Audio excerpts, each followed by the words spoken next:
I used to go to music festivals and parties all the time when I was younger. I considered myself extremely experienced with psychedelic drugs and spiritual experiences. But my troubles started at a psytrance festival a few months ago. A friend of mine walked up to me. Someone I knew always had sheets of Grateful Dead family acid on him.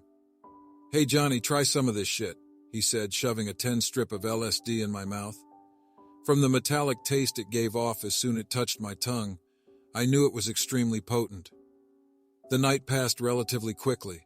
Such a high dose of psychedelics kicked in fast, and 15 minutes later, everything was melting and morphing around me. In the darkness outside the main building, I saw kaleidoscopic patterns and fractal visions covering my vision. I went back into the building later on, still tripping hard, and someone had busted out lines of ketamine. I started sniffing a few lines, and though the LSD overpowered the ketamine, I still felt like I was floating. The dissociated rush of the Special K kicked in within a minute. At this point, the combination of drugs was giving me strong visuals. The stars looked far brighter, the light twisting and melting in circles in the sky, and the trees seemed to be reaching out their branches, waving them like tentacles. The branches lengthened and shortened as the leaves morphed into digital patterns, coming together and moving apart. It was when I found a group of people with laughing gas in the corner of the parking lot that things started to get really strange, however. I gave the main guy with the tanks of nitrous oxide $20 and told him to keep the balloons coming.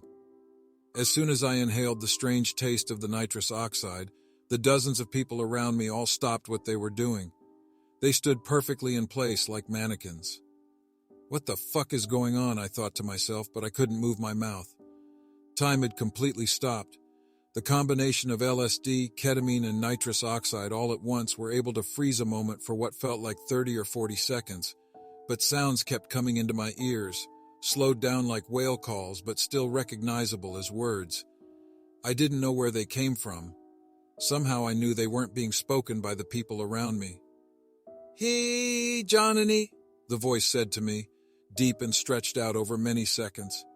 As the people unfroze from their mannequin-like stances and time started to move forward again, I heard the voice finish speaking.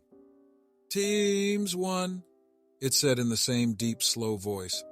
It almost looked like a VCR had been paused, then started up slowly over a period of a couple of seconds. It even had a slightly grainy, otherworldly texture when the moment paused. I had another balloon passed to me a minute later, and deciding for the sake of science to try to replicate the experience, I took the slightly metallic gas back into my lungs. Yet again, time stopped. One woman had done too much nitrous oxide and was in the process of falling over. She hung there like some sort of painting, her feet hanging a few inches off the ground, her body twisted at a 45-degree angle. "He is back," the voice said this time. "Times 2. Running through the crowd of frozen mannequins, I saw a blur of visual trails following behind something huge, but I couldn't make out what could be moving at such a superhuman speed. Before I could look closer, the mental dam shattered and time started flowing forwards again. "Shit, she fished out," one hippie-looking man to my right said, laughing.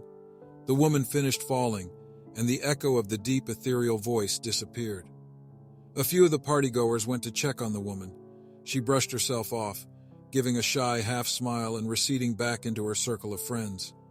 It was on the third balloon that I encountered what was running between these people in the moments of frozen time. As I inhaled the balloon and every person froze, the voice from nowhere instantly started. I could see tiny dust mites in the lights, a bat circling in the trees that were stuck hovering in a way impossible for bats, a leaf falling from a branch that just stopped, along with the wind that blew it. "Last team," it said. "Teams 3. This time I paid as much attention to the movement in the frozen moment as I could. Between the bodies of the statuesque partygoers, I saw a monstrous spider creature crawling at a superhuman speed. It faced me for a brief period, making eye contact. Its eyes looked pure white, like the cataract-covered eyes of a blind man with a hint of pale blue underneath. It opened its mouth and revealed a mouthful of extremely human-looking teeth. It stopped as soon as it saw me looking at it, opening its maw wide. Hundreds of straight, bleached white teeth extended far back into its mouth. It stood far taller than the people around it, its crooked legs writhing, flexing, and extending as its central body shimmered in the blackness. A dark red hourglass ran along its back. It crouched down low, hissing at me. "You're not supposed to be here," it said in the same low, slowed-down voice as before. Its teeth chattered as it spoke, its mouth opening and closing in a chittering way that didn't match the words that came out of its insectile throat. It turned away from me, sinking its jaws into a man in a tie-dye shirt that was frozen in a chair. It bit at his throat, tearing away a chunk of meat. A spray of bright red blood ejected in slow motion from his torn flesh as time returned to normal.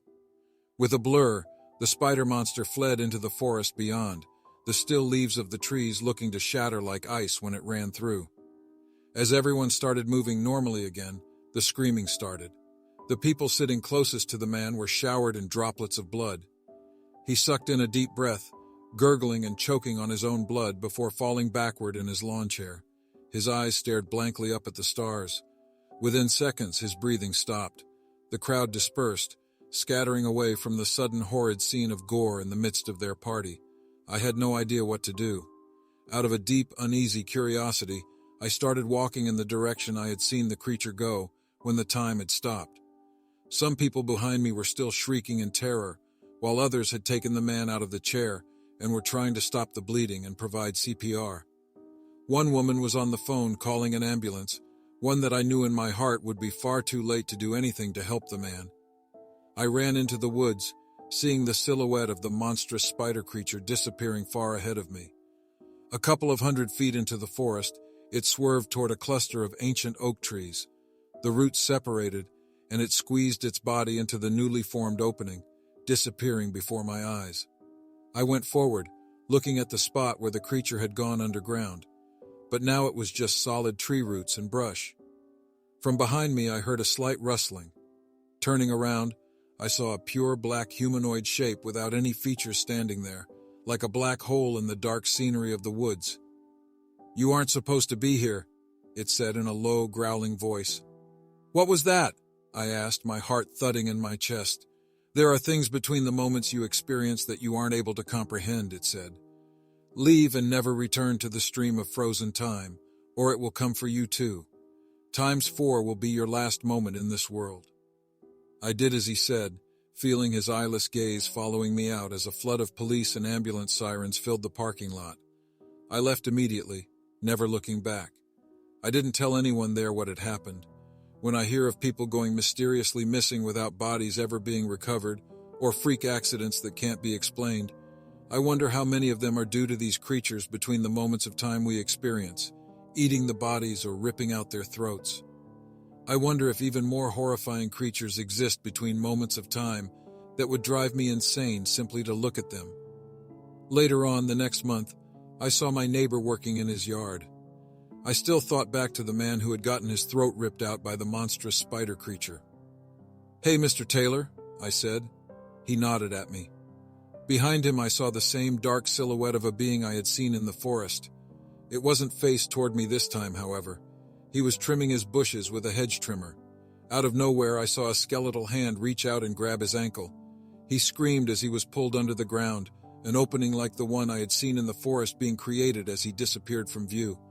I ran over, frantically trying to help him, but he was gone. The humanoid shape only looked at me. "You have seen too much," it said to me coldly. "You shouldn't be able to see us. We will come for you next."